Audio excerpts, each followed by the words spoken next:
talvez no período dessa caminhada, no período da tua guerra, no período da tua luta, da tua batalha, da tua carreira ministerial, você olha para a sua casa e fala: olha, não chegou o momento da minha casa ainda, Deus. Só que o versículo é bem claro para mim e para você, que o Senhor, Ele havia de saber quem acrescentaria para ser salvo naquele tempo. E não é diferente dos dias de hoje. Muitas das vezes a gente vai ver pessoas de fora sendo tragas pelo Espírito Santo do que dentro da nossa casa. Mas nós sabemos que o Senhor, Ele é fiel para cumprir. E não é só porque não mexe no meu que eu não vou continuar buscando, que eu não vou continuar orando. Mas todos nós sabemos que há um propósito. Deus colocou uma palavra no meu coração que não só abrange a esse texto, mas Deus me fez lembrar de uma passagem a qual Moisés, Caleb e Josué fizeram parte no Antigo Testamento. E ficou na minha cabeça isso por uns dias, de o porquê de voltar no Antigo Testamento e ministrar em cima desse texto. Porque aí Deus falava comigo, porque não é somente o fruto, mas também a terra. E nesse texto nós sabemos que há duas pessoas que foram de encontro contra 10 e dizer: olha, a terra é boa. Então, se a terra é boa, o fruto é bom. Então, quando Moisés ele é separado por Deus e na vida dele, Deus fala: olha, manda espiar a terra. Ele pega 12 tribos e manda ir. Só que no começo da caminhada, todos vão na mesma fé, todos vão na mesma força, todos continuam na mesma garra. Só que tem um porém. Moisés, antes de enviar eles, Moisés diz para eles, e acredito: olha, vê se o povo que está lá é forte, vê se o povo que está lá é grande, e vê se o povo que está lá é gigante. Então, eu entendo na primeira palavra, mesmo sem o líder Moisés ir, Deus já fala para ele o que pode ter lá, para nos alertar, para que os nossos olhos não tenham medo do que virão, mas tenham fé na promessa que foi imposta para o povo. Então Moisés ele já está dizendo para o povo: olha, vocês vão,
Eles olham para aqueles que estão de contra eles e diz: olha, vamos apedrejar. E não foi só uma, foi toda a congregação. Olhou para eles e diz, no verso 10: apedrejam eles, porque nem sempre, João, eles estarão no mesmo pensamento e espírito para dominar a terra. Carregar fruta é bom, carregar fruta é maravilhoso, mas tem terra que tem que ser conquistada pela terra. Tem que carregar fruto, é maravilhoso. Olha quantos frutos a Alevap deu, olha quantos frutos o irmão Lucas conseguiu, porque a árvore, ela se conhece pelo fruto, mas a árvore só é conhecida pelo fruto na terra que está sendo plantada. E se na terra que está sendo plantada não for a terra de Jesus Cristo, Jesus de Nazaré, o meu fruto vai ser diferente. Porque o que eles pegaram ali foi frutos sendo produzidos pelos amorreus, pelos anaques e pelos jebuseus.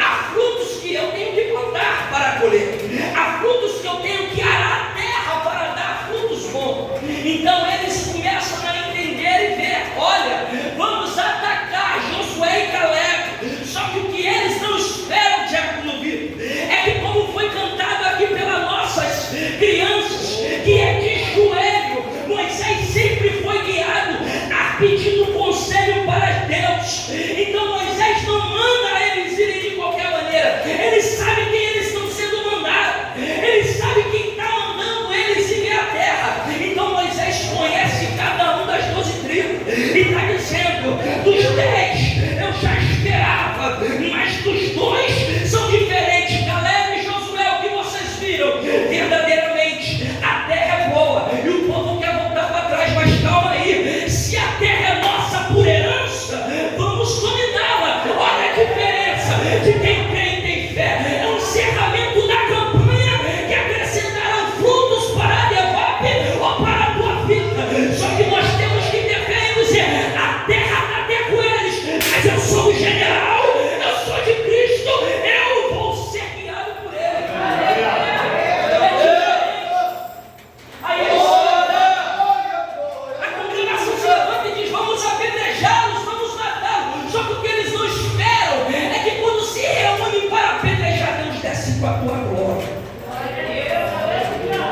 Deus desce na congregação e começa a palestrar com Moisés.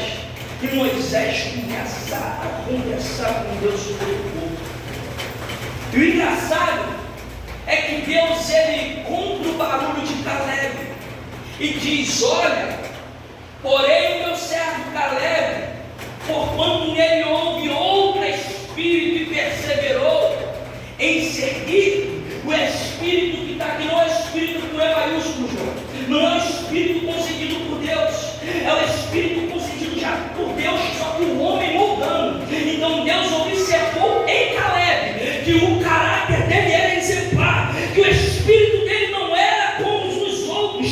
Sabe por quê? Quando eu deixo os meus olhos perturbarem a minha mente mediante a minha fé, eu não vejo a terra boa para a produção.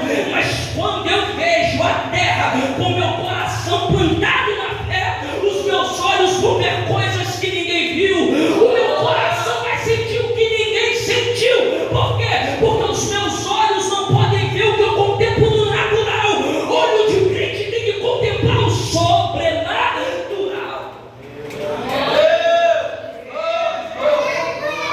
Então nós temos que entender que há pessoas que estão no nosso meio, que há pessoas que chegarão em nossas vidas, que terão outro espírito além do nosso, terão outros pensamentos além do nosso. Só que nós temos que brigar. Não é brigar pegando, empurrando, dizendo: você vai, pastor, você tem que fazer. É diferente. O espírito que está em Caleb é diferente. É orando, dizendo: toca neles, faz eles entender, abre a visão, faz eles crer. Porque luta de crente não é corporal, luta de crente é espiritual. Enquanto a gente desce, a batalha se derreia. Enquanto a gente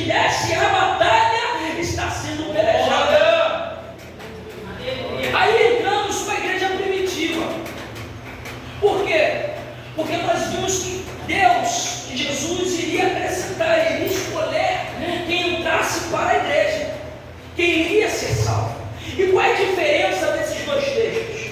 A diferença desses dois textos é que Moisés ele estava apresentando para o povo uma terra que era prometida há muito tempo atrás. Moisés estava apresentando para o povo que valia a pena lutar, brigar por aquilo que Deus prometeu. Oh, Deus. Só que quando o povo olha com os olhos, eles já não querem lutar. Por quê? Porque quem carregou o fruto jamais deixa que os olhos, João, se limite o crescimento do fruto que é carregado. Então eu entendo que no decorrer da minha caminhada, talvez os meus olhos vão querer mudar, talvez o meu pensamento vai querer mudar até a minha convicção, João. Mas se eu tiver plantado em terra boa, se eu tiver convicto na terra que eu estou sendo plantado, não tem como os meus olhos ser mudados, porque a terra ela é regada toda manhã, a terra ela é arada continuamente. Então se os meus olhos pensarem que vão mudar, que vai desviar, a terra vai ser arada novamente, não por mim, mas por aquele a qual Deus colocou para arar a terra. Então se eu entendo que eu tenho que ser arado para produzir, eu entendo que a terra vai ser rasgada. Vão me quebrar, João, vão te quebrar, João, vão te destruir, mas o fruto que será gerado, haverá testemunho dizendo verdadeiramente, na Adefap é uma terra que manda leite e mel, verdadeiramente, na Adefap é uma terra que manda leite e mel. Só que para dizer isso, poucos irão entender a forma que é searada.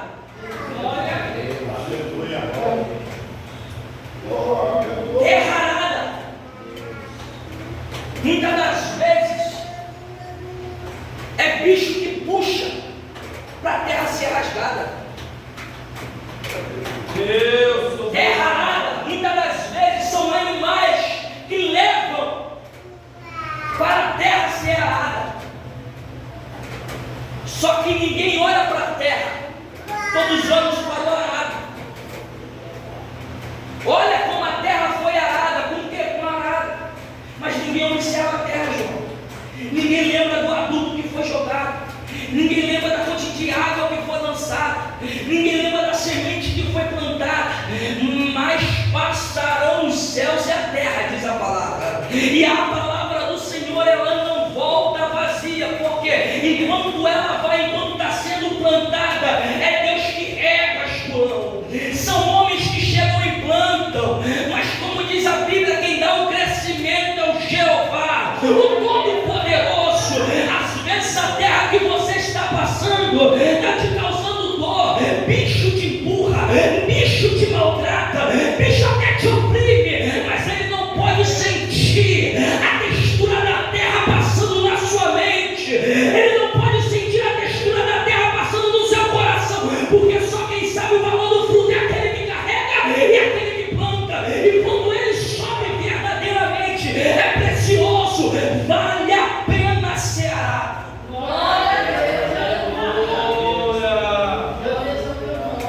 Aí na igreja primitiva não é diferente,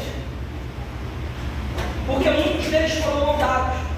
Pedro, Tiago, João, ao caminhar eles eram moldados. Então chamam tudo que é mais moldado, vamos dizer assim. Pedro, quando ele é moldado, nós vemos que quando ele recebe o Espírito e tudo aquilo que ele pratica, faz e vive, ele está dizendo: olha, já não sou eu, mas é Cristo que faz, é Cristo quem leva, é Cristo quem dá a direção. E o mais engraçado é que quando Pedro ele começa a entender que os gentios também são terra e que precisam de plantações, no capítulo 15 de Atos, a Bíblia diz que haveria uma reunião, uma assembleia perante os mais grandões da igreja primitiva, e Pedro estava ali no meio. Só que existia também Paulo e Barnabé. Quando eles chegam para conversar, eles dizem no capítulo 15, versículo 12: então toda a multidão se calou e escutava Barnabé e Paulo, que contavam com grandes sinais e prodígios Deus havia feito por meio deles com os gentios. O engraçado, meus irmãos, que isso é lindo, porque tem duas palavras que o crente ele tem que permanecer, viver e mostrar para quem está de fora, entender o porquê que está acontecendo, que são sinais e prodígios. Sinais. A existência de um poder divino para encorajar aquele que vai na fé. Prodígios se refere a eventos extraordinários que causam pasma ao telespectador. Então, prodígio é aquilo que causa aquele a qual está vendo, que está transmitindo um sinal de Deus, em ficar bobo, em ficar irreconhecível naquilo que Deus fez como sinal. Então, aqui Paulo está dizendo juntamente com Barnabé na Assembleia: olha, o que vocês viram em Atos 2, nós também vimos como os gentios, o que é sinais e prodígios. Eles entenderam que haveria sinais no meio dele e prodígios para transformar a fé. Aleluia, glória a Deus. Aí eles começam a conversar, e está nessa assembleia João, Pedro e Tiago, e Paulo e Barnabé dizendo: olha, é necessário que a gente pregue aos gentios, é necessário que a gente leve a palavra aos gentios. E Pedro já não é a mesma pessoa, Pedro já não tem o mesmo pensamento. Pedro fala: olha, assim também como eu entendi, vamos pregar aos gentios. Aí escolhem dois para ir, que é Paulo e Barnabé, se eu não me engano Silas vai com eles. Aí a produtividade da terra se encontra aqui. Por quê? Porque quando aqueles irmãos saem sinais e prodígios, tem pessoas que necessitam de ser buscadas por aqueles a qual estão sendo observados mediante a caminhada na terra que está sendo arada. E quem é esse? Nada mais e nada menos do que Timóteo. Ele andando, vê Timóteo trabalhando com juntas de bois, arando o quê? Arando a terra. Então Paulo se sente no coração e diz: Timóteo, vem comigo. Aí está o primeiro sinal, ele entendendo: olha, a existência do poder divino está me chamando. E quem é esse poder? É Jesus de Nazaré, João. Incomodou a Timóteo: calma aí, deixa eu me despedir da minha mãe e do meu pai. E puxa ele. Quando puxa ele, Timóteo ali vai entender que o poder divino o alcançou, mas há prodígios que tem que ser feito, há coisas que têm que serem realizadas, são coisas que têm que ser mostradas. E quando o Timóteo ele é buscado por Paulo, ele está dizendo: olha, vem comigo, porque eu vi algo em você. Então, produtividade não é aquele que está parado, é aquele que trabalha sem querer ser visto. Só que aquele que trabalha sem querer ser visto, Deus mostra para aquele a qual está observando a terra, a qual ele arou. Então Paulo, quando caminha pela terra, Paulo já está arando os gentios há muito tempo. E Lucas, Timóteo era gentio, em aspas era, porque a sua mãe era judia, se não me falha a memória, e seu pai era grego. Tanto que quando Paulo ele chega para Timóteo, Timóteo aceita, Timóteo olha para Paulo, olha para Timóteo e diz: Timóteo, eu vou ter que fazer circuncisão em você. Por quê? É só para não causar escândalo naqueles que não têm a mente aberta ainda pelo Evangelho. Então, quando ele entende isso, ele está dizendo: olha, eu aceito ser ferido. Para quê? Para abrir a mente daqueles que estão chegando agora. Então, aquele que é ferido pela palavra, ele vê prodígios no meio do povo. Ele vê sinais e maravilhas. Não é porque ele queria, mas ele entendeu através da vida de Paulo que prodígios seriam feitos através da vida dele. Manda subir na série. Aí Timóteo entende que a igreja primitiva está sendo construída. Timóteo entende que a igreja primitiva está sendo alcançada pelo poder de Deus. E quando Timóteo entende isso, Timóteo ele se prepara juntamente com Paulo e os discípulos. Timóteo ele se habilita em dizer: olha, eu vou ser um combatente do Evangelho. E como vai ser essa batalha, Paulo? Essa batalha, Timóteo, vai ser árduo. E como? Primeiro você fica em Éfeso.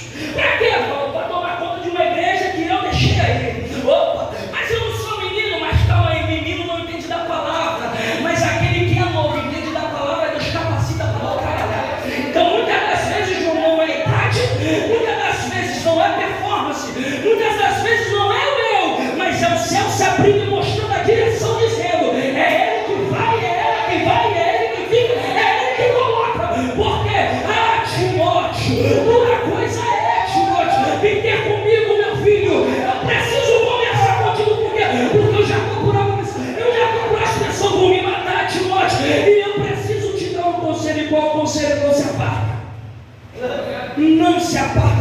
foi ensinado.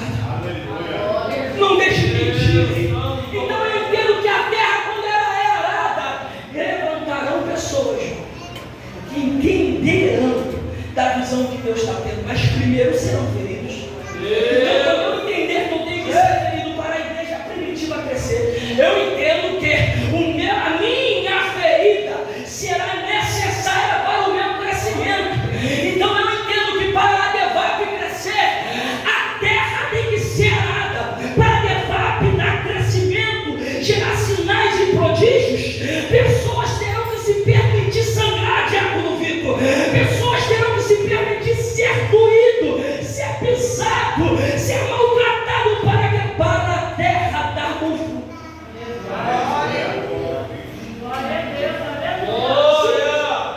Lucas me prova na Bíblia, a igreja primitiva é estabelecida. Sai Pedro e Tiago. Tiago veio os romanos, se não me falha a memória, pega a espada e puf, Tiago mata, um ferimento. Mas Pedro desanima?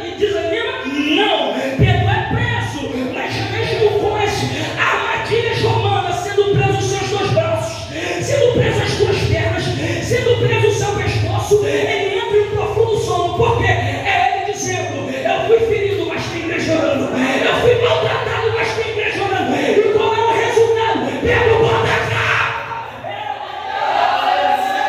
Vem comigo! Bate na porta, Pedro! Aí levanta a criança, eu acho que é Pedro. Tá maluco? Pedro está preso pelos olhos da fé. Quando eu abri a porta, é Pedrão dizendo: Jesus me libertou. Vamos pregar de novo.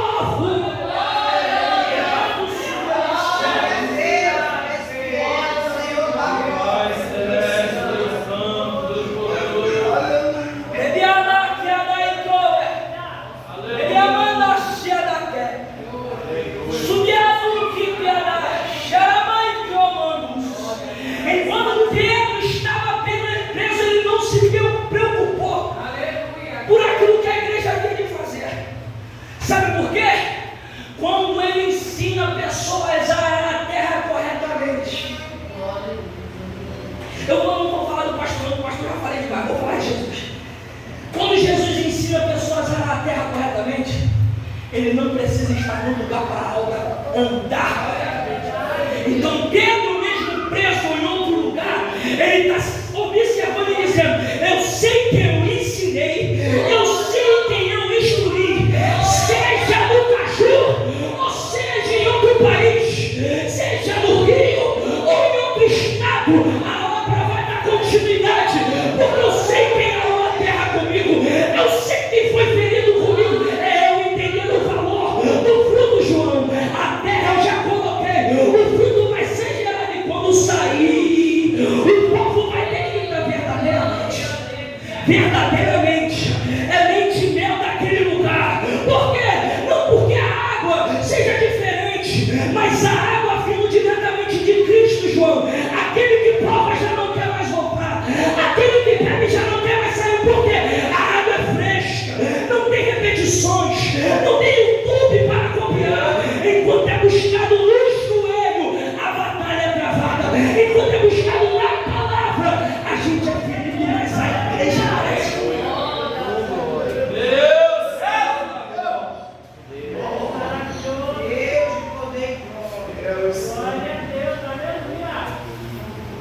Aí olha o que ele fala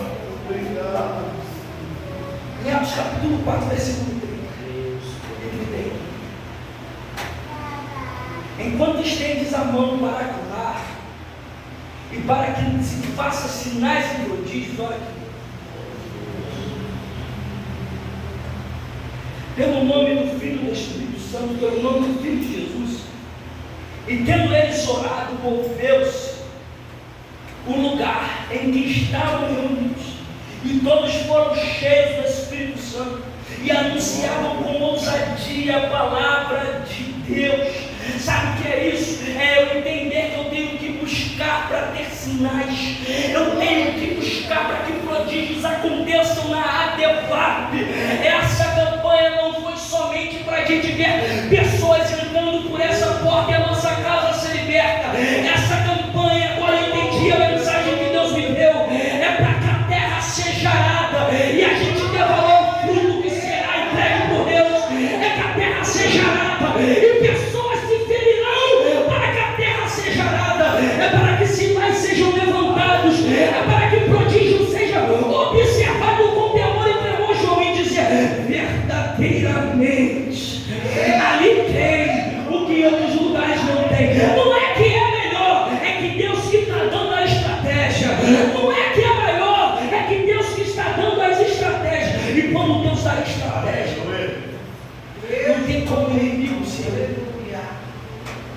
Ele até tenta, ele até fere.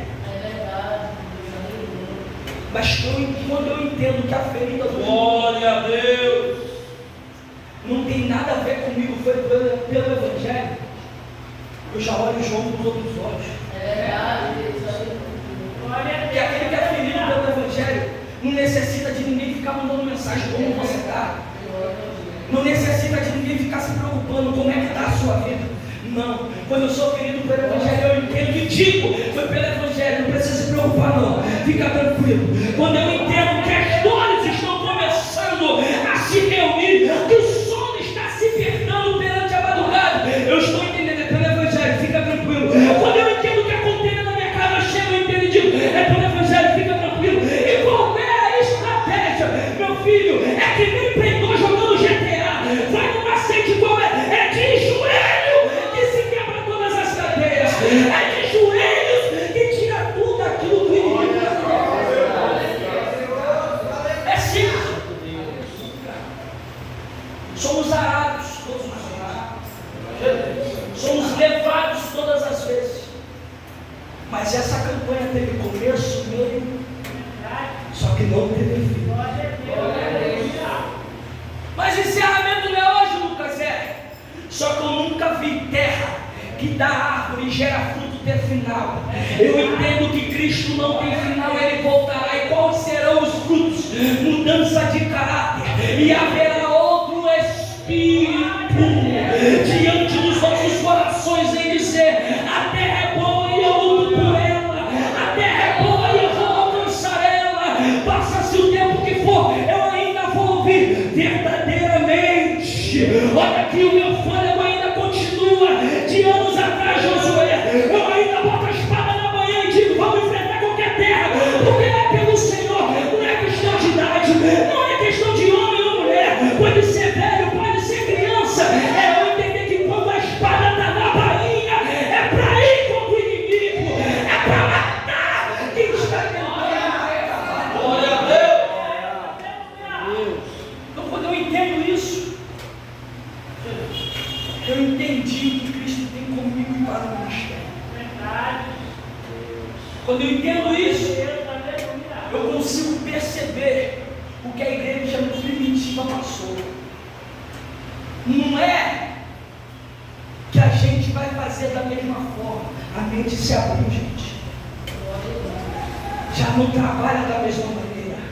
Deus, Vai lá, faz lá, é lá, aqui, aqui. Deus deu estratégia, vamos ter que trabalhar da forma que Deus está dando. E qual é? É abrir a mente e reconhecer que temos que trabalhar de uma maneira diferente para alcançar quem está naquela terra. Mas Lucas é gigante, tem poder. A palavra me diz que o maior poderoso de Gênesis e Apocalipse, ele voltará rasgando o céu, e o seu nome é Jesus de Nazaré. E o seu nome é conselheiro, é fiel, é poderoso para cumprir. Então eu entendo que quando a terra está sendo arada e a estratégia vem do céu, Cristo se deleitará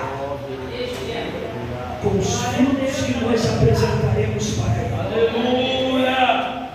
Cristo se deleitará? Sim. A palavra se deleitar quer dizer se alegrar. Então eu entendo que quando chegar naquele grande dia, ele pergunta: Adevato, cadê os frutos que a gente apresentar? Cristo se alegrará e dizer: verdadeiramente valeu a pena ser fiel, verdadeiramente valeu a pena ser arado, verdadeiramente valeu a pena ser ferido. É Paulo olhando para Timóteo e para a igreja dizendo: olha, Timóteo, eu combati o bom combate, acabei a carreira, Timóteo, e estou guardando a fé, Timóteo.